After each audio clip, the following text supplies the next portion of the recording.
Hi, Fatima. I just wanted to respond and tell you what a great job you did on comparing the Gestalt and Existentialism theories.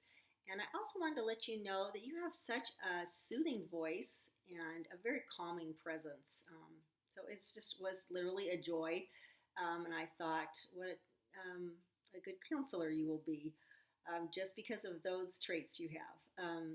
And then I was also interested, as you were, or at least as you mentioned, about some of the Gestalt techniques they use, like the empty chair. And I just find it a really interesting way that we can try and see something through another set of eyes by sitting in the chair and, playing a role as one person, one side of a story, and then switching physically. I think kinesthetically, it probably helps to let you're moving your body and then trying to see it through another point of view. So I feel like that could be a really helpful tool. Um, and then I was also intrigued by the way the Gestalt therapy uses dreams. God speaks to his people a lot in the Bible through dreams. So I've always felt like there was a lot of validity in, tapping into that as part of healing. So when the Gestalt, excuse me, in the Gestalt therapy, um, they believe that each person or part of a dream is some part of that dreamer's, the person who's dreaming it themselves. And so again, it's sort of like the chair technique where you're seeing things through different eyes from different perspectives.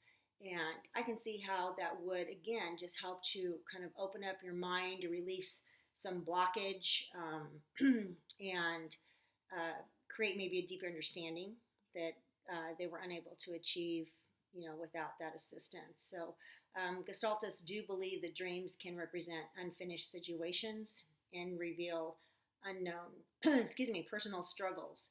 Um, Ultimately, again, going back to the Bible, in Genesis 40, verse 8, Joseph, it's talking about Joseph, and it says, "We've had dreams, and there's no one to interpret them." And Joseph says to them, "Do not, interpretations belong to God. Please tell them to me." Because he knew he may not have the capacity to interpret the dreams, but God certainly did. And then Daniel in chapter 2:28, it says, "But there is a God in heaven who reveals mysteries, and he has made known to King Nebuchadnezzar what will be in the later days. Your dream and the visions of your head as you lay in bed are these." And Daniel, by the power of God, by the wisdom of God, could interpret to King Nebuchadnezzar what his dreams meant.